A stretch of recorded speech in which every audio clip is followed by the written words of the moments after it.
کسی کو اللہ تعالیٰ نے خوبصورت بنایا، اب ایک آدمی ہے اس کو خوبصورت دیکھ کے کہے کہ کاش میں بھی خوبصورت ہوتا. اللہ تعالیٰ نے جس کو جیسا بنا دیا وہ اس کے لیے عین رحمت ہے. چنانچہ اللہ تعالیٰ نے کسی کو سید بنا دیا ہاشمی، تو کیونکہ یہ چیزیں ویسے تو حاصل نہیں ہو سکتی کہ آدمی کمائی کر کے سید بن جائے یا خوب مال اکٹھا کر کے سید بن جائے، تو صرف اللہ تعالیٰ کی نعمت ہے کہ اللہ تعالیٰ نے کسی کو سید خاندان میں پیدا کر دیا. اب ہم دیکھ دیکھ کے کاش میں بھی سید میں پیدا ہوتا، کاش میں بھی ہاشمی ہوتا، اس کا کوئی فائدہ نہیں ہے. ایک تو آدمی خود اپنے آپ کو ہر وقت رنج و غم میں مبتلا رکھے گا، اور دوسرے بعض دفعہ یہ بیماری بڑھ کے حسد تک پہنچ جاتی ہے. مثلا اللہ تعالیٰ نے کسی کو مال دولت بہت زیادہ دیا ہے اب اسی پھوڑن میں کہ میرے پہ مال دولت کیوں نہیں ہے، میرے پہ مال دولت کیوں نہیں ہے. چلو بھائی حلال طریقے پہ آدمی محنت کرے، اچھی بات ہے، محنت کرنی بھی چاہیے، لیکن بہت زیادہ اس چکر میں پڑ جانا کہ بھائی فلاں آدمی کروڑ پتی ہے، اب میں اس کی بالکل برابر ہو جاؤں. چنانچہ آدمی کو جب یہ فکر رہتی ہے تو یہ فکر بڑھتے بڑھتے حسد تک پہنچ جاتی ہے. اب اس کے پاس چاہے پیسے ہوں یا نہ ہوں، وہ کروڑ پتی بنے یا نہ بنے، لیکن یہ ضرور چاہے گا کہ سامنے والی کی نعمت چھن جائے، یہ بھکاری بن جائے. اب اس کا کاروبار بند ہوگا تو اس کو خوشی ہوگی، اس کا کوئی نقصان ہوگا تو اس کو خوشی ہوگی.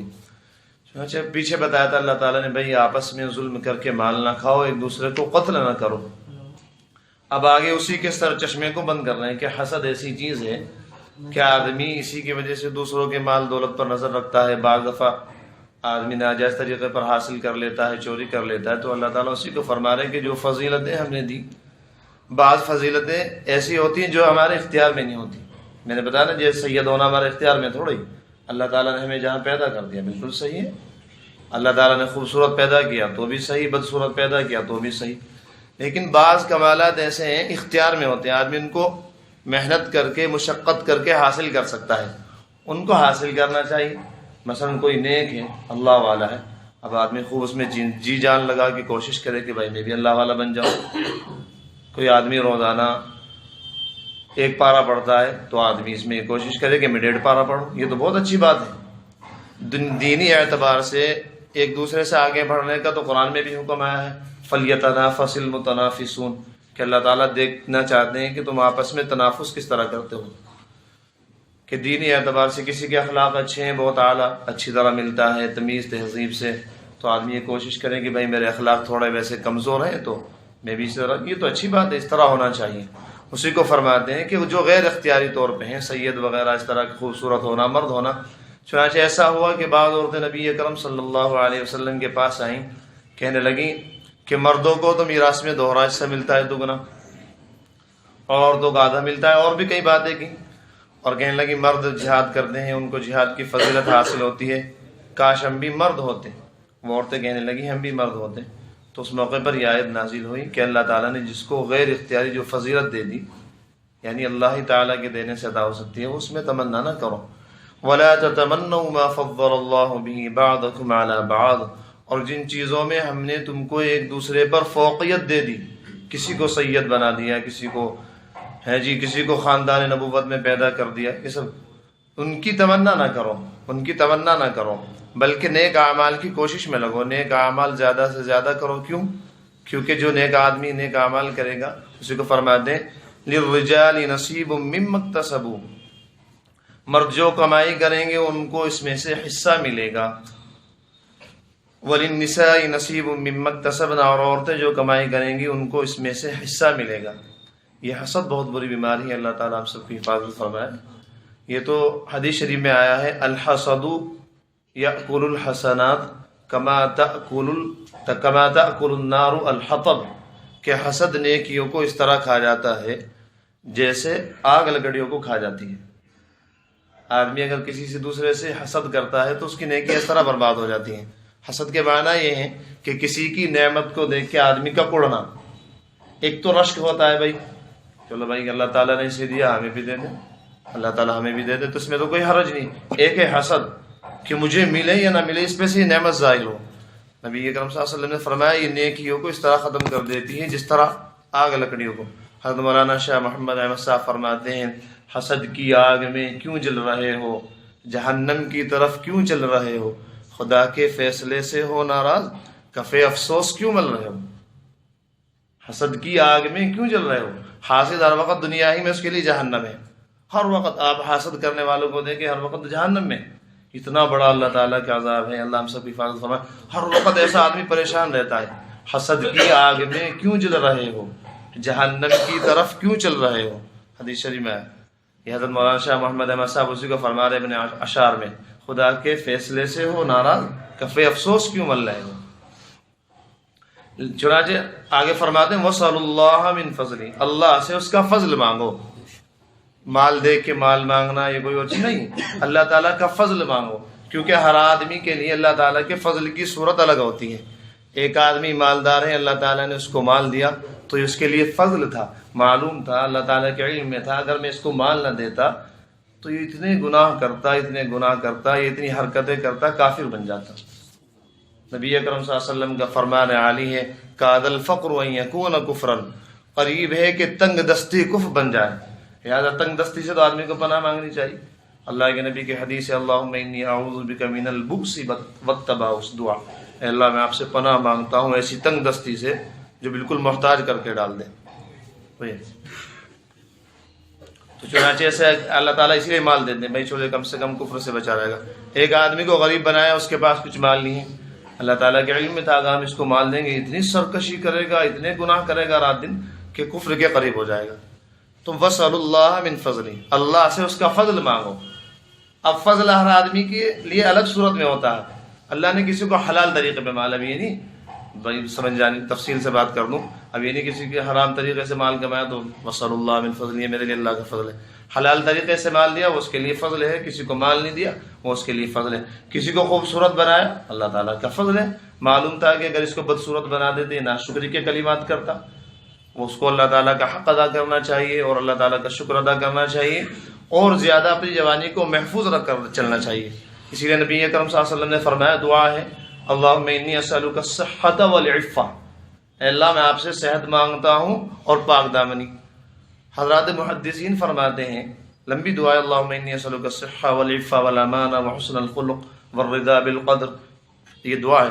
حضرات محدثین فرماتے ہیں کہ پہلے نمبر پہ صحت کو رکھا، دوسرے پہ عفت کو، پاک دامنی کو رکھا کہ آدمی کوئی گناہ نہ کرے، زنا میں نہیں پڑے۔ تو اس میں تعلق کیا ہے؟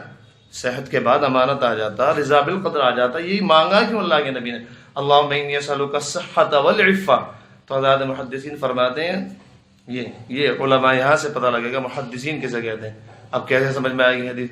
حضرات محدثین فرماتے ہیں کہ جب آدمی صحت مند ہوتا ہے، طاقتور ہوتا ہے، خاص طور سے جوانی کا زمانہ ہوتا ہے، شباب کا، تو اس کے گناہ کے پڑھنے میں اندیشہ ہوتا ہے کہ آدمی گناہ میں پڑ جائے گا، اس لیے فوراً کہا اللہم انی اسألک الصحۃ، میں آپ سے صحت بھی مانگتا ہوں، تندرستی بھی مانگتا ہوں، لیکن ساتھ ساتھ والعفہ، امانت بھی دے دیجیے، کہیں ایسا نہ ہو میری صحت تندرستی گناہوں کے کام میں خرچ ہو جائے۔ یہ نبی اکرم صلی اللہ علیہ وسلم کی دعائیں ویسے نہیں، ہر الفاظ موقع پر ہیں۔ سمجھ میں آیا میں کیا کہنا چاہ رہا؟ اس لیے فوراً صحت مانگی، صحت کے بعد عفت، کہ اللہ صحت اگر حاصل ہو جائے کہیں ایسا نہ ہو کہ گناہوں میں پڑ جاؤں، تندرست آدمی ہوں، عفہ امانت پاک دامنی دے دیجیے، گناہوں سے بچا لیجیے۔ تو وَاسْأَلُوا اللَّهَ مِن فَضْلِهِ، اللہ تعالیٰ سے اس کا فضل مانگو۔ فضل کی صورتیں ہر آدمی الگ الگ ہوتی ہیں، ہر آدمی کے حق میں۔ ان اللہ کان بکل شیء علیما، بے شک اللہ ہر چیز کو خوب جاننے والا ہے، لہذا یہ نہ سوچو کہ اس کو کیوں مل گیا، مجھے کیوں نہیں ملا، اور فلاں کو خوبصورت بنا دیا، مجھے بدصورت بنا دیا، فلاں کو یہ کر دیا، فلاں کو یہ نہیں، اللہ تعالیٰ سب کام حکمت کے تحت کرتے ہیں اور علیم ہے، سب چیزیں جانتے ہیں۔ ان اللہ کان بکل شیء علیما وصلی اللہ من فضلہ، اللہ تعالیٰ سے اس کا فضل مانگو۔ سب سے بڑا فضل یہ ہے کہ ہم یہ مانگیں اللہ تعالیٰ مجھے بھی عمل کی توفیق دے، ہم یہ مانگیں اللہم ارحمنی بترک المعاصی، اے اللہ گناہ چھڑا کر ہم پر رحم فرما دیجیے۔ نبی اکرم صلی اللہ علیہ وسلم کے الفاظ ہیں اللہم ارحمنی بترک المعاصی، اے اللہ مجھے گناہ چھڑا کر اپنی رحمت عطا فرما دیجیے، ولا تشقنی بمعصیتک، اور اپنی نافرمانی سے مجھے بدبخت مت بنائیے۔ اس سے معلوم ہو گیا کہ جو آدمی گناہ چھوڑ رہا ہے وہ اللہ تعالیٰ کے رحمت کے قریب جا رہا ہے، اور جو آدمی گناہ میں پڑا ہوا ہے وہ اللہ تعالیٰ سے گویا دور ہے، بدبختی کی علامت ہے۔ تو سب سے بڑا فضل اللہ تعالیٰ فرما رہے ہیں وصلی اللہ من فضل، اللہ سے اس کا فضل مانگو۔ تو ہم سب کو مانگنے کی ضرورت ہے۔ نبی اکرم صلی اللہ علیہ وسلم کی دعا ہے اللہم اجعل بیننا وبین خطایانا کما باعدت بین المشرق والمغرب، اے اللہ مجھ میں اور میرے گناہوں میں مشرق مغرب کی دوری کر دیجئے، پچھم جنوب کی. مثلا ایک کنارے پہ میں ہوں تو میرے گناہ دوسرے کنارے پر ہوں، اتنی دوری ہو. مشرق مغرب دو کنارے آپس میں کبھی مل نہیں سکتے. یا اللہ اسی طرح میری گناہوں سے حفاظت فرمائیے. اللہ کے نبی تو معصوم تھے بھائی، سید الانبیاء تھے. انہوں نے دعائیں مانگ کے بتلا دیا کہ امت کو اس طرح مانگنا ہے، اپنے لیے نہیں. یہ سکھلانا تھا اصل میں امت کو کہ اس طرح دعا مانگو. اللہم باعد بینی و بین خطایا کما باعدت بین المشرق والمغرب، اللہ مجھ میں اور میری خطاؤں میں مشرق اور مغرب کا فاصلہ کر دیجیے. یہ سب دعائیں اللہ کے نبی نے اسی لیے سکھائی ہیں کہ امت مانگے. تو اللہ تعالیٰ کا سب سے بڑا یہ دعا ہے اللہم ارحمنی، نبی اکرم صلی اللہ علیہ وسلم کی. تو جو آدمی جس پہ 100% جتنے آپ یہ سمجھیے جتنے گناہ چھوٹتے جائیں گے آدمی اللہ کی رحمت کے قریب جاتا جائے گا. جو گناہ چھوٹیں گے رحمت کے قریب جائے گا. ہمارے فرمایا کرتے ہیں کہ اگر 90 گناہ چھوٹ گئے اور 10 گناہ باقی ہیں تو سمجھے کہ 10 قدم اللہ تعالیٰ سے آدمی دور ہے. ابھی اس کے پیر میں 10 زنجیریں پڑی ہوئی ہیں، 10 بیڑیاں پڑی ہوئی ہیں جو اسے پرواز نہیں کرنے دے رہی اللہ تعالیٰ تک. چنانچہ ایک بیڑی بھی کافی ہوتی ہے. تو جو آدمی گناہ چھوڑے گا اللہ تعالیٰ کے قریب ہوتا جائے گا. اب بتائیے ہم میں سے مکمل ہم اللہ تعالیٰ کے قریب ہونا چاہتے ہیں یا 10 قدم کا فاصلہ رہنا چاہیے؟ بھائی سب یہ چاہتے ہیں نا مکمل قریب ہو، بالکل اللہ تعالیٰ کا قرب نصیب ہو. تو اس کے لیے پورے گناہ چھوڑنے پڑیں گے، 100% گناہ. اللہ تعالیٰ ہم سب کو عمل کی توفیق دے. بات تو آتی ہی رہتی ہے، ذرا دل پہ بھی لے لیا کیجیے، کبھی دل کے کانوں سے سن لیا کریں. فَإِنَّهَا لَا تَعْمَى الْأَبْصَارُ وَلَكِنْ تَعْمَى الْقُلُوبُ الَّتِي فِي الصُّدُورِ. آنکھیں نہیں اندھی ہوتی، دل بھی اندھا ہو جاتا ہے. قرآن میں اللہ تعالیٰ کہہ رہے ہیں، کہتے ہیں نا میرا دل آج پریشان ہے. دل بھی پریشان ہوتا ہے. بھلا دل کی کیا پریشانی؟ دل تو اندر ہے، گوشت کا لوتڑا ہے، بے حس ہے. آج تمہاری اس بات سے میرے دل کو بہت تکلیف پہنچی، دل کو تکلیف پہنچی. ابھی یہی تو ہے فَإِنَّهَا لَا تَعْمَى الْأَبْصَارُ وَلَكِنْ تَعْمَى الْقُلُوبُ الَّتِي فِي الصُّدُورِ. دل بھی اندھے ہو جاتے ہیں. ورنہ عام آدمی کے ذہن میں یہی آتا ہے جی دل کیسے اندھا ہو جاتا ہے؟ تو تمہارا دل پریشان کیسے ہوتا ہے؟ تمہارے دل کو تکلیف کیسے پہنچتی ہے؟ جیسے دل پریشان ہو سکتا ہے، دل کو تکلیف پہنچ سکتی ہے، ایسے ہی دل اندھا بھی ہو سکتا ہے گناہوں کی وجہ سے. وَلَكِنْ تَعْمَى الْقُلُوبُ الَّتِي فِي الصُّدُورِ إِنَّ اللَّهَ كَانَ بِكُلِّ شَيْءٍ عَلِيمًا. جیسے پرندہ کوئی اڑنا چاہے، بعض دفعہ اس کے پیر میں دھاگا واگا باندھ دیتے ہیں تو وہ اڑ نہیں پاتا، ہر بس ایسے رہتے ہیں، اوپر گیا پھر نیچے آیا، اوپر گیا پھر نیچے آیا. یہ گناہ اسی طرح ہماری اللہ تعالیٰ تک پہنچنے کے لیے ہمارے لیے رکاوٹ ہے. جلال الدین رومی رحمۃ اللہ علیہ فرماتے ہیں ہی رہا کن پائے من فہم کو در جملہ اجزائے من. دنیا والوں مجھے چھوڑو، اب میں تمہارے چکر میں پڑنے والا نہیں ہوں. میں نے اللہ کی اطاعت کے لیے سر جھکا لیا ہے. اب میں دنیا کی غلامی کی زنجیر کو توڑنا چاہتا ہوں. آپ نے دیکھا ہوگا خاص طور سے جو حضرات جن کا سے تعلق رہا جانوروں سے، جانور پالے ہیں، کہ جب بھینس کو غصہ آتا ہے کسی جانور کو، گائے کو، بیل کو، تو غصے میں ایسے سر جھکاتی ہے. خاص طور سے بقرعید کے موقع پہ دیکھیے زنجیر وغیرہ باندھے ایسے سر جھکاتی ہے. اب وہ علامت ہوتی جھٹکا مارنے کی اس کے، کہ میں کسی طرح توڑ دوں اسے جھٹکا مار کے. جلال الدین رومی فرماتے بس میں نے بھی اللہ کی اطاعت کے لیے گردن جھکا لی. ہی رہا کن پائے من، اب میں اللہ تعالیٰ کی اطاعت کے لیے گردن جھکا چکا ہوں، اب مجھے چھوڑو. اب میں دنیا کی زنجیر توڑنے والا ہوں، میں تمہاری طرح مردار نہیں ہوں. جلال الدین رومی رحمۃ اللہ علیہ فرما رہے مردار کا کام کیا ہے؟ یعنی اس کا گرگس کا کام، گرگس، چمگادڑ، گیدڑ وغیرہ، ان کا کام کیا ہے؟ مردار پر بیٹھتے ہیں. جلال الدین رومی فرماتے ہیں میں تمہاری طرح گیدڑ نہیں ہوں کہ مردار کھاؤں، مری ہوئی بھینس پڑی ہے وہاں بیٹھ جاؤں، مرا ہوا سور پڑا ہے اس پر بیٹھ جاؤں، نالے میں پیشاب بہہ رہا ہے وہ پینے لگ جاؤں. نہیں، میں اللہ تعالیٰ کی محبت کے موتی کھاتا ہوں، میری غذا یہ ہے. لوگوں میں تمہاری مردار دنیا پہ مرنے والا نہیں ہوں، مردار میری غذا چھٹ گئی. اب میں اللہ تعالیٰ ایک پرندہ ہوتا ہے، نام میرے ذہن سے نکل گیا اس کا، وہ موتی کھاتا ہے، ہنس کہتے ہیں شاید اس کا، ہنس. تو جلال الدین رومی رحمۃ اللہ علیہ فرماتے ہیں میں ہنس ہوں اللہ تعالیٰ کا. میرا کام ہے میں اللہ تعالیٰ کی محبت کی غذا کھاتا ہوں، قرآن پڑھتا ہوں، اللہ تعالیٰ کی اطاعت کرتا ہوں، فرما برداری کرتا ہوں. اور یہ بات ذہن میں رکھیے کہ اللہ تعالیٰ کی سب سے بڑی اطاعت یہ ہے کہ آدمی گناہوں کو چھوڑ دے. تہجد پڑھنا بالکل آسان، بالکل آسان. جن لوگوں کو عادت ہو گئی 3 بجے اٹھ جاتے ہیں، 4 بجے اٹھ جاتے ہیں، لیکن غیبت چھوڑنا اتنا مشکل کام کہ آدمی کو موت نظر آتی ہے. جھوٹ بولنا، جھوٹ کو چھوڑنا اتنا مشکل کام دیکھیں، اب 4 بجے مسلسل دیکھا ہم نے، سالوں کے تہجد گزار، لیکن گناہ نہیں چھوٹ رہا ان پہ، کیونکہ تہجد پڑھنا آسان ہے، ایک عبادت روٹین میں آ گئی، یہ بھی اس کی عبادت نہیں ہے، یہ اس کی عادت بن گئی، کیونکہ اگر عبادت ہوتی تو گناہ چھوٹتے۔ اب رات کو 4 بجے اٹھنا آسان، اور صبح کو فوٹو دیکھ رہا ہے، فوٹو لگا رہے، اپنے فوٹو کھینچ رہا ہے باقاعدہ، میں کیسا لگ رہا، اسٹیٹس پہ وہ لگا رہے، بچوں کے فوٹو کھینچ رہا ہے، یہ دیکھیے۔ یہ بات ذہن میں بٹھا لیجیے آپ، بہت مشکل کام ہے گناہوں کو چھوڑنا، ساری چیزیں عبادت۔ یہاں ہر چیز جو تفسیر ہوتی ہے نا، اس کا خلاصہ اب ہوگی، ہے جب تک اللہ تعالیٰ کو منظور ہوگی، جب تک بھی ہوگی، اس کا خلاصہ یہی ہوگا کہ نوافل اتنے زیادہ ضروری نہیں ہے، تہجد ضروری نہیں، اوابین ضروری نہیں، تسبیحات ضروری نہیں، اشراق ضروری نہیں، چاشت ضروری نہیں، اللہ تعالیٰ کی نافرمانی چھوڑنا ضروری ہے، گناہوں سے بچنا ضروری ہے۔ یہ الگ بات ہے کہ جب آدمی گناہ چھوڑتا ہے، اللہ تعالیٰ کی محبت ملتی ہے، تو پھر وہ خود اب اوابین کی طرف، اب تہجد کی طرف، اب اللہ تعالیٰ اس کو جانے نہیں دیتے۔ چنانچہ علامہ نووی رحمۃ اللہ علیہ مسلم شریف کی شرح میں لکھتے ہیں، کل مطیع فہو ذاکر، کہ ذکر صرف یہ نہیں کہ آدمی لا الہ الا اللہ لا الہ الا اللہ پڑھ رہا، زبان سے ذکر کر رہا، فرماتے ہیں ہر فرما بردار اللہ تعالیٰ کا مطیع ہے، یعنی ذکر کرنے والا، ہر مطیع ذکر کرنے والا ہے۔ اب دیکھیے آپ اندازہ لگائیے، ایک آدمی بازار میں، واللہ ایک آدمی گھر سے نکلا، اب اس کے دل میں ارادہ یہ ہے کہ ایک بھی بد نظری نہیں کرنے مجھے، میں مر جاؤں گا، آنکھ اٹھا کر نہیں دیکھوں گا غیر محرم کی طرف، اچانک نظر پڑ جائے تو ٹھیک ہے۔ اب پورے بازار میں اس کے یہ خیال ہے، اب بتائیے اس سے بڑا ذاکر کون ہو سکتا ہے؟ یہ تو ہر وقت اللہ تعالیٰ کا دھیان رکھ رہا ہے۔ ایک آدمی 12 گھنٹے ڈیوٹی کر رہا ہے، دکان پہ بیٹھا ہوا 8 گھنٹے 10 گھنٹے 12 گھنٹے، نہیں جھوٹ نہیں بولنا، گڑبڑ نہیں کرنی، کسی کو دھوکہ نہیں کرنا، زبان سے تسبیح نہیں، نہ زبان پہ تسبیح جاری ہے نہ ہاتھ میں تسبیح ہے۔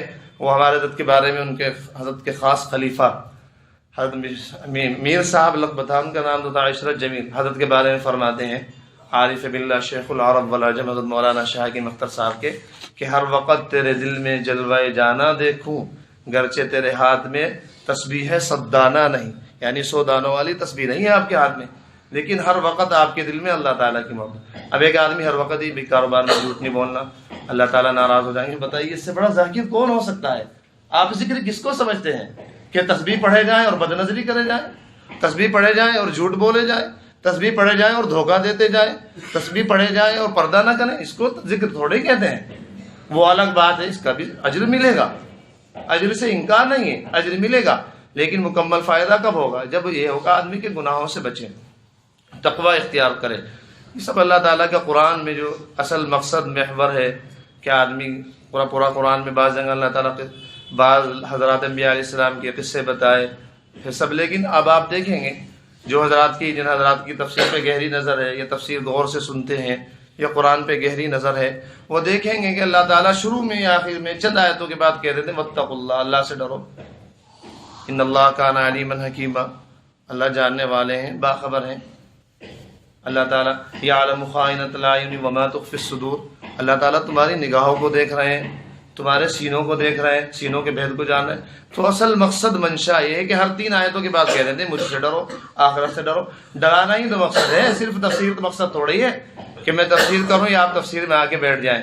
اسی کو فرماتے ہیں وَاسْأَلُوا اللَّهَ مِن فَضْلِهِ، ارے لوگوں اللہ سے اس کا فضل مانگو۔ میں سب سے بڑا فضل یہ کہ آدمی گناہ چھوڑے۔ حضرت علی رضی اللہ عنہ فرماتے ہیں تقوی کے معنی کیا ہے کہ آدمی گناہ چھوڑے، فرماتے ہیں 5 چیزوں کا نام تقوی ہے۔ التقوی ہی الخوف من الجلیل، تقوی یہ ہے کہ آدمی اللہ سے ڈرے، والعمل بالتنزیل، اور قرآن کے احکام پر عمل کرے، والقناعۃ بالقلیل، اور تھوڑے پر راضی ہو جائے، اللہ نے جس کو تھوڑا دیا اس پر راضی رہے، والاستعداد لیوم الرحیل، اور مرنے سے پہلے موت کی تیاری کر لے، اس کا نام تقوی ہے۔ حضرت ابن عمر رضی اللہ عنہ فرماتے ہیں التقوی اللہ یرا نفسہ خیرا من احد، تقوی یہ ہے کہ آدمی اپنے آپ کو سب سے زیادہ ذلیل سمجھے۔ اب بس 5 وقت کی نمازیں شروع ہو گئی، تہجد شروع ہو گئی، اب دیکھیے کیسا نفس پھولنا شروع ہو جاتا ہے، گناہ گاروں کو حقارت کی نظر سے، یہ اللہ تعالیٰ نے شرعی چہرہ بنانے کی توفیق عطا فرما دی، تو داڑھی نہیں رکھتے ان کو حقارت کی نظر سے دیکھنا یہ بہت بڑا گناہ ہے۔ وہ ان کا گناہ داڑھی کٹوانا ایک الگ گناہ ہے، لیکن کسی گنہگار کو حقارت سے دیکھنا یہ بہت بڑا گناہ ہے۔ ایسا تو آدمی اللہ تعالیٰ کی نظروں میں بالکل ہی ذلیل ہوتا ہے۔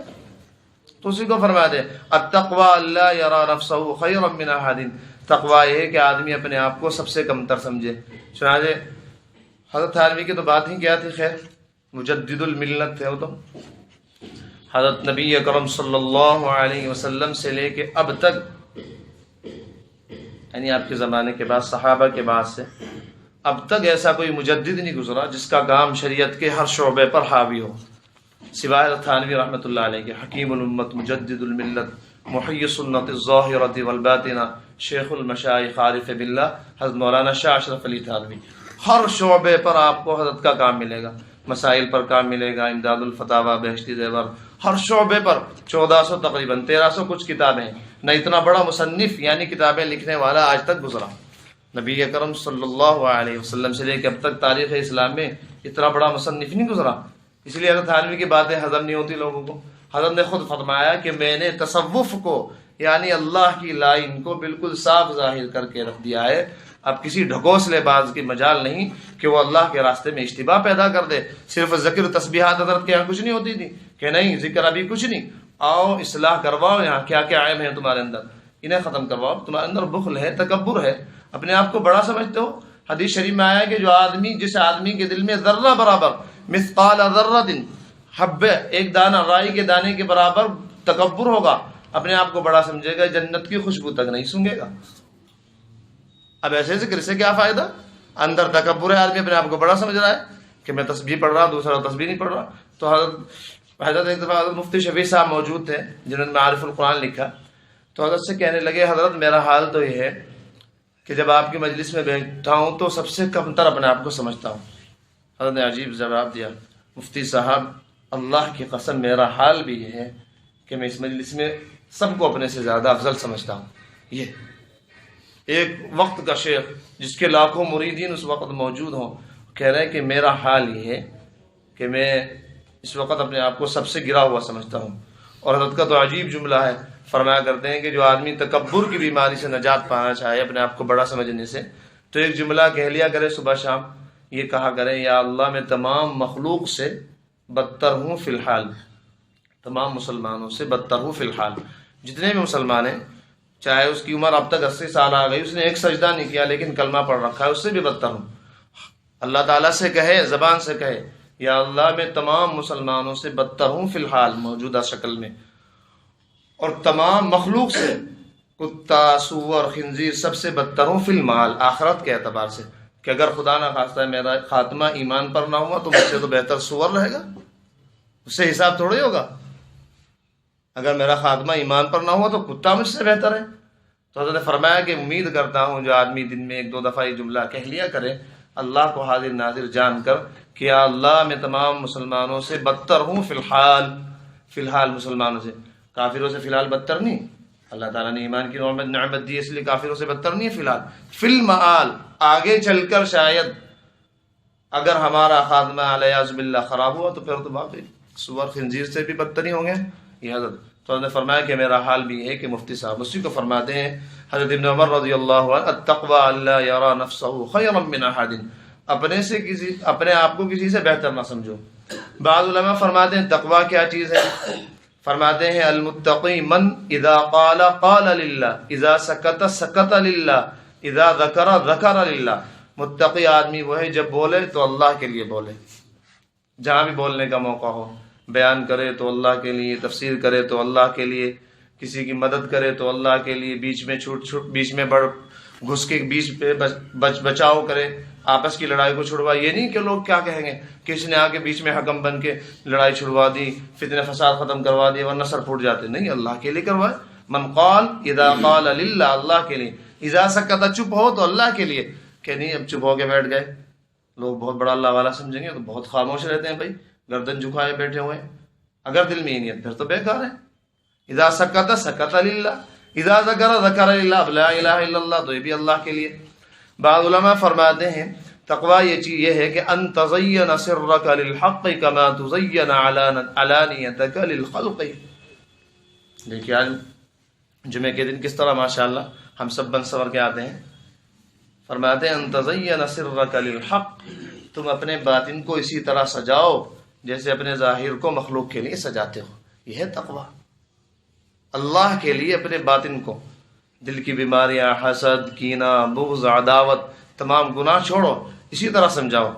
دیکھیے آدمی دن میں کئی مرتبہ اپنا چہرہ شیشے میں دیکھتا ہے، کئی مرتبہ دیکھتا ہے نہیں کہ میرا چہرہ جو ظاہر میں جس کو مخلوق دیکھ رہی اس کو دن میں کئی مرتبہ دیکھا جاتا ہے، اور جس کو ہر وقت اللہ تعالیٰ، جس دل پہ اللہ تعالیٰ کی نگاہ ہے اس کی طرف آدمی ایک لمحے کے لیے بھی دیکھنا نہیں چاہتا کہ میرے دل کا کیا حال ہے۔ آدمی استغفار کے ذریعے اس کی کیا نام دھلائی کر لے، کوئی سب چیزیں ہیں۔ چنانچہ حضرت عیسیٰ علیہ السلام پر اللہ تعالیٰ نے وحی نازل فرمائی، یا عیسیٰ مجھے کچھ تحفہ دو۔ کہ اللہ آپ کو کیا تحفہ دوں؟ مجھے کچھ تحفہ دے دو، ہدیہ کر دو۔ حضرت عیسیٰ علیہ السلام کیا تحفہ دوں؟ فرمایا حب لی من عینیک الدموع، مجھے اپنے آنکھوں کے آنسو دے دو، ومن قلبک الخشوع، اور مجھے اپنے دل کا خشوع دے دو۔ جب تم نماز میں حاضر ہوتے ہو تو میرا دھیان رکھا کرو، یہ چیزیں ہیں میری۔ حضرت ابراہیم علیہ السلام پر وحی نازل ہوئی، ابراہیم کبھی کبھی دل کو بھی دھو لیا کرو۔ یا اللہ دل کو کیسے دھوں، پانی تو پہنچتا نہیں وہاں۔ کہنے لگے نہیں، دل پانی سے نہیں دھلتا، دل آنسوؤں سے دھلتا ہے۔ کہ آدمی میری محبت میں، میرے خوف میں روئے تو اللہ تعالیٰ اس کے دل کو دھو دیتے ہیں۔ اب رہا ایک مسئلہ یہ کہ بعض لوگوں کو رونا نہیں آتا، اب ان کی مسئلہ کیسے حل ہو؟ تو حضرات علماء فرماتے ہیں کہ ایک ہوتا ہے دل کا رونا، ایک ہوتا ہے آنکھ کا رونا۔ جس آدمی کو آنکھ کا رونا نہیں آئے، بلکہ حدیث میں تو یہ فرمایا گیا نبی اکرم صلی اللہ علیہ وسلم نے کہ اگر رونا نہ آئے تو رونے والوں کی شکل بنا لو، یہ بھی کافی ہے۔ لیکن ایک ہوتا ہے دل کا رونا، ایک آدمی دل میں رو رہا، کڑ رہا کہ مجھ سے گناہ کیوں ہوئے، اسے احساس ہے، یہ بھی رونا بہت افضل ہے۔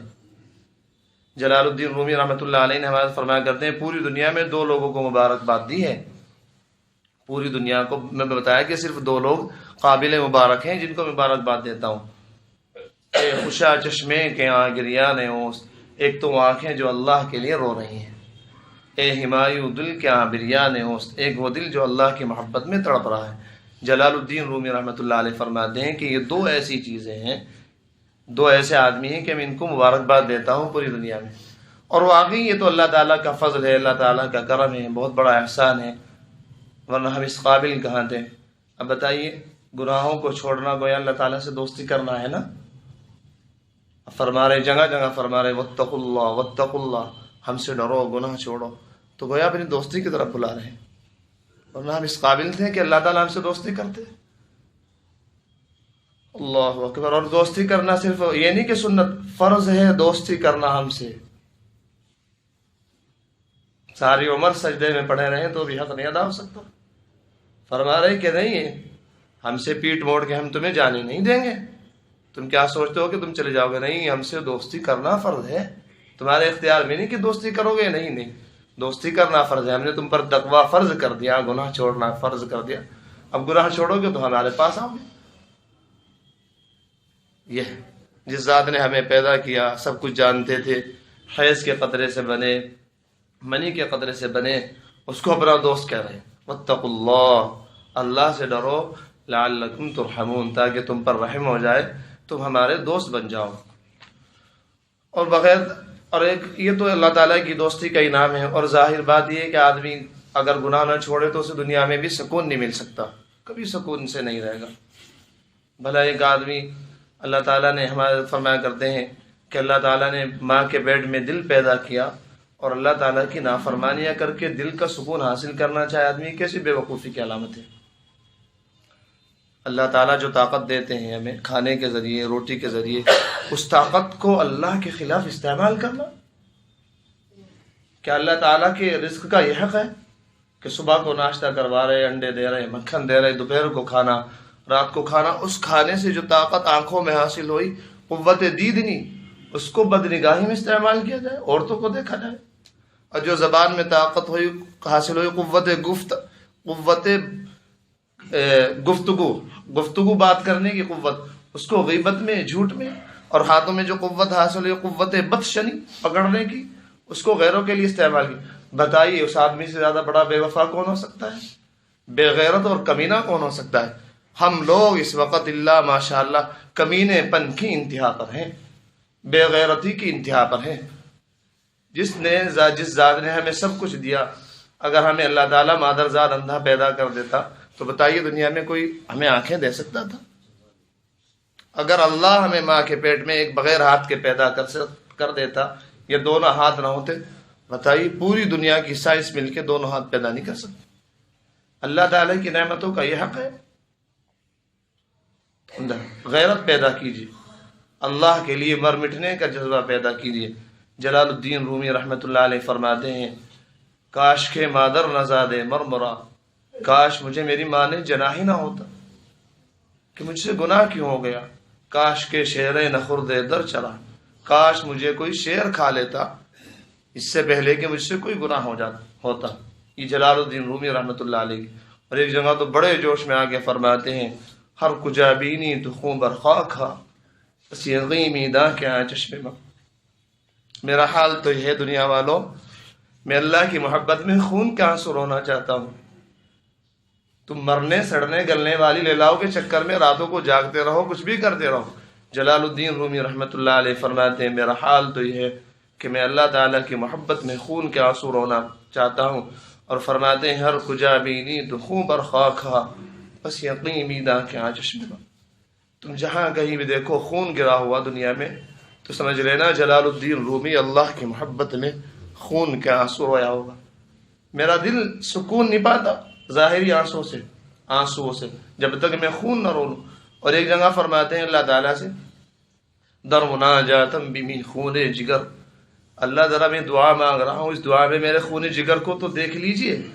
یہ جو میں رو رہا ہوں یہ آنسو نہیں ہے، یہ میرے جگر کا خون ہے جو آپ کی محبت، آپ کے خوف، آپ کی یاد سے پانی بن کر ظاہر ہو رہا ہے۔ در مناجاتم بمی خون جگر، اللہ میری دعا میں خون جگر دیکھ لیجئے۔ تو ہمارا حضرت فرمایا کرتے ہیں کہ ایسے آدمی کو دنیا میں بھی سکون نہیں، اور نافرمان آدمی کی چال بتا دیتی ہے۔ جس طرح پتنگ کٹ جائے تو اس کی چال بتا دیتی ہے، پتنگ کٹ گئی۔ اب یہ کسی چلانے والے کے ہاتھ میں نہیں، اڑانے والے کی۔ آپ نے دیکھا ہوگا اگر پتنگ کٹی ہوئی ہو تو اس کا کیا حال ہوتا ہے، بچے بانس لے لے کر اس کے پیچھے دوڑتے ہیں، اور بجائے یہ کہ کسی کے ہاتھ میں آئے اس کا چورا بن جاتا ہے۔ اسی طرح جو آدمی اللہ سے کٹ جاتا ہے اس کی حالت کیا ہو؟ ارے پتنگ کا کیا چورا بنے گا، جو آدمی اللہ سے کٹ جائے اس کا کیا چورا بنے گا؟ اسے کس طرح دنیا لوٹ کھسوٹ کرے گی۔ دعا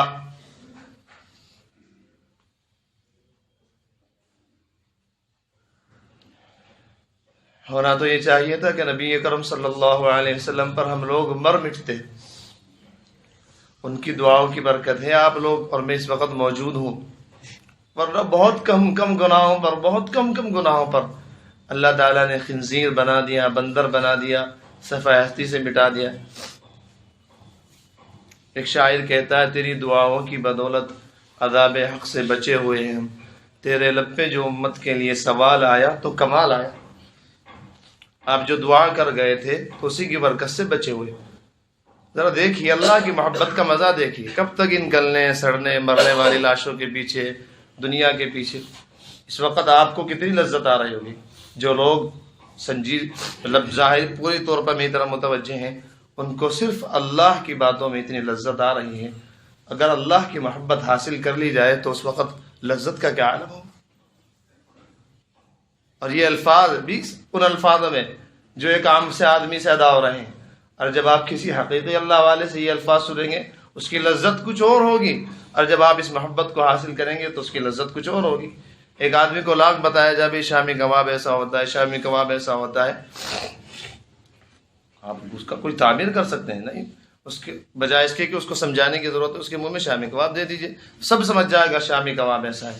اب میں بجائے اس کے کہ آپ کو بتاتا رہا ہوں اللہ کی محبت یہ ہے، اللہ کی خوف یہ ہے، اللہ کا خوف، اللہ گناہ چھوڑ کر اللہ کے قریب ہو کے دیکھیے، پتہ لگ جائے گا۔ جلال الدین رومی رحمۃ اللہ علیہ فرماتے ہیں، در خوف تو ہزارہ ایمنی پوشد، کہ یا اللہ آپ کا خوف ایسا ہے کہ اس میں ہزاروں امن پوشیدہ ہیں۔ خیر آگے دیکھیے، وقت پورا ہونے والا ہے۔ نمبر 5 تقویٰ کہتے ہیں ہر اس چیز کو چھوڑ دینا جس کے اختیار کرنے سے اللہ تعالیٰ سے تعلق میں فرق پیدا ہو جائے۔ نمبر 6 دل کی تمام تمناؤں کو اگر جسم دے کر، ان کو صورت دے کر تشتری میں ڈال کر سرے بازار پھرائے تو کوئی تمنا بھی ایسی نہ ہو جس پر انسان کو شرمندگی ہو. اس کا نام تقویٰ ہے. بخوبی ہم اپنے ہاتھ میں یہ بالکل آپ دیکھیے کہ یہ چیز ایسی ہے اس کے اوپر ہم اپنے آپ کو بالکل پھرک سکتے ہیں کہ واقعی اگر ہم ساری تمناؤں کو دل کی باہر نکال کر رکھ دیں، ان کو اللہ تعالیٰ جسم دے دیں اور ان کو ہزاروں مجمع کے سامنے دکھایا جائے تو کوئی بھی تمنا ایسی نہ نکلے جسے دیکھ کر شرمندگی ہو. اگر یہ کیفیت ہے تو سمجھ لیجئے تقویٰ حاصل ہے. اور اگر اب بھی کوئی آرزو ایسی ہے کہ خدا نہ خواستہ اس کو ظاہر کر دیا جائے اور بھائی لوگوں کو جسے ہم یہ سمجھتے ہوں کہ لوگوں کے اوپر ظاہر نہ ہو تو سمجھ لیجیے ابھی بہت کمی ہے. بہرحال گنہگار تو ہم سبھی ہیں، گناہ ہوتے بھی رہتے ہیں، لیکن ہمت کیجیے کہ اللہ تعالیٰ ہم سب کو کوشش کرنی چاہیے، ہمت نہ دوڑنی چاہیے. گناہ ہوتے رہیں لیکن کوشش کر کے ایک دفعہ ذرا ہمت سے کہ اللہ انشاءاللہ میں کوئی گناہ نہیں کرنا. لیکن یہ بھی نہیں کہ آدمی گناہ ہوتے رہیں تو ہمت ہی توڑ دے کہ بس مجھ سے گناہ چھوٹتے نہیں، اب کیا میں آگے چلوں. نہیں، حضرت خواجہ صاحب فرماتے ہیں بہرحال جو 100 بار ٹوٹے تو 100 بار جوڑے. کس طرح بھائی وہ شعر؟ یہ رشتہ محبت کا قائم ہی رکھے جو 100 بار ٹوٹے تو 100 بار جوڑے. اس طرح کا حضرت کا شعر ہے کہ آدمی جو ہے محبت کا رشتہ اگر 100 بار بھی گناہ ہو جائے تو گناہ کر کے توبہ کر لے، 100 بار بھی ٹوٹے تو 100 بار جوڑے، 100 بار جوڑے. اس طرح حضرت کا شعر ہے، موقع پہ بعض دفعہ نکلتا نہیں، ذہن سے نکل جاتا ہے. خیر آگے دیکھیے، اسی کو کہتے ہیں کہ تمام تمنائیں اگر سر بازار پھرائے جائیں تو کوئی شرمندگی نہ ہو. اللہ تعالی ہم سب کو اپنی محبت نصیب فرمائے. بہت عجیب چیز ہے. ایک نبی کے اوپر وحی آئی، جلال الدین رومی رحمۃ اللہ علیہ فرماتے ہیں کہ اگر تمہیں ایک اللہ کی محبت کا ذرہ مل جائے تو تم اپنی جان کو آگ میں ڈالنے کے لیے بھی تیار ہو جاؤ گے. اب آپ حضرات سمجھتے ہیں کہ صحابہ نے ایسے غم سہے کیسے؟ آج کل تو ایمان کے کچھ لاکھ پیسے مل جائیں تو ایمانی آدمی بیچ دیتے ہیں. اب یہ تو حالات ایسے چل رہے ہیں، ابھی سے ہمیں مستعد ہونا چاہیے، تیار. آگے دیکھیے کیا کیا ہوتا ہے اگر حالات یہی رہے نا ہمارے. ہم نے سدھار پیدا نہیں کیا، گناہ نہیں چھوڑے، نمازیں شروع نہیں کی. اب پتہ نہیں آپ حضرات عام لوگ گناہ بھی تو پتہ نہیں کس کو سمجھتے ہیں، ہماری سمجھ میں نہیں آتا. بس سوچتے ہیں کہ گناہ جھوٹ بولنا ہے، یا کسی کو بھائی شرعی چہرہ نہ بنانا گناہ ہے، شرعی لباس نہ بنانا گناہ ہے. کتنے گناہ ہیں. ہم نے تو گناہوں کا معیار بھی بالکل شریعت سے الگ کر دیا. اب کہاں تک سمجھائیں کسی کو؟ بیچارے جو مقتدا ہیں، بہرحال جو مصلی پہ رہتے ہیں، ممبروں پہ بیٹھتے ہیں، ان کی حالت بد سے بدتر ہو رہی اللہ ماشاء اللہ. تو یہ ہے، پتہ نہیں کیا کہہ رہا تھا. چلیے خیر اور بات انشاءاللہ آئندہ. فرماتے ہیں بس میں نے کہ یہ کر لیجئے کہ اللہ تعالیٰ کی محبت حاصل کر لیجئے، پھر انشاءاللہ سارے. ہمیں کہہ رہا تھا کہ صحابہ، آپ حضرات کو تعجب ہوگا صحابہ کس طرح. حضرت خباب بن ارت رضی اللہ تعالیٰ عنہ کی پیٹھ سے حضرت عمر نے کپڑا ہٹوا کے دیکھا تو پیٹھ بالکل اس کا گوشت گل چکا تھا، ہڈیاں تک نظر آ رہی تھی. حضرت عمر نے فرمایا کہ خباب، کہنے لگے ہاں مجھے اللہ کے لیے انگاروں پر لٹایا گیا. تو یہ جلال الدین رومی یہ تو فرماتے ہیں اگر ایک محبت کا ذرہ حاصل ہو جائے تو آگ میں کود جاؤ گے. اس لیے ان کے لیے آسان ہو گئی. اب ایک دیوانہ ہو 1400 سال پہلے ایک دیوانہ ریت میں پڑا ہوا احد کے نعرے لگا رہا. عجیب دیوانہ آدمی ہے. اوپر سے چٹان رکھ دی، پتھر رکھ دیے، تپتی ہوئی ریت ہے، گھسیٹا جا رہا ہے کہ نہیں توبہ کر لے کہ اللہ ایک نہیں ہے، ہمارے معبودوں کو بھی مانا کر نہیں. احد احد احد، ایک اللہ ایک ہے، اللہ ایک. اب یہ کون دیوانہ تھا؟ سیدنا بلال حبشی رضی اللہ عنہ. اب دیکھنے میں کیسے عجیب نقشہ، ہونٹ موٹے موٹے، چہرہ عجیب سا، لیکن کیا دنیا کا کوئی بڑے سے بڑا خوبصورت بھی ان کا مقابلہ کر سکتا ہے؟ دنیا کے سارے حسین و جمیل جمع ہو جائیں تو بلال حبشی جیسے آدمی کے جس کے ہونٹ موٹے موٹے ہوں اور چہرہ عجیب ہو، نقشہ عجیب ہو، اس کا مقابلہ نہیں کر سکتے. یہ انعام ملتا ہے اللہ کے لیے مرنے پر اور رسول اللہ صلی اللہ علیہ وسلم کی سنتوں پر مرنے والوں کے لیے. وَلَا تَتَمَنَّوْا مَا فَضَّلَ اللَّهُ بِهِ بَعْضَكُمْ عَلَى بَعْضٍ، اور جن چیزوں میں ہم نے تم کو ایک دوسرے پر فوقیت دی ہے ان کی تمنا نہ کرو. لِلرِّجَالِ نَصِيبٌ مِّمَّا اكْتَسَبُوا، مرد جو کچھ کمائی کریں گے ان کو اس میں سے حصہ ملے گا. وَلِلنِّسَاءِ نَصِيبٌ مِّمَّا اكْتَسَبْنَ، اور عورتیں جو کچھ کمائی کریں گے ان کو اس میں سے حصہ ملے گا. وَاسْأَلُوا اللَّهَ مِن فَضْلِهِ، اللہ سے فضل مانگو. لہٰذا دعا میں یہ کہا کریں یا اللہ ہمیں اپنا فضل عطا فرما. ہمیں بتا دیں سب سے بڑا فضل اگر ہم گناہ چھوڑ دیے ہم نے تو یہ سب سے بڑا فضل ہے. وصلی اللہ من فضلی، اللہ سے اس کے فضل کو مانگو. ان اللہ کان بکل شیء علیما، بے شک اللہ ہر چیز کو خوب جاننے والا ہے. وآخر دعوانا الحمدللہ.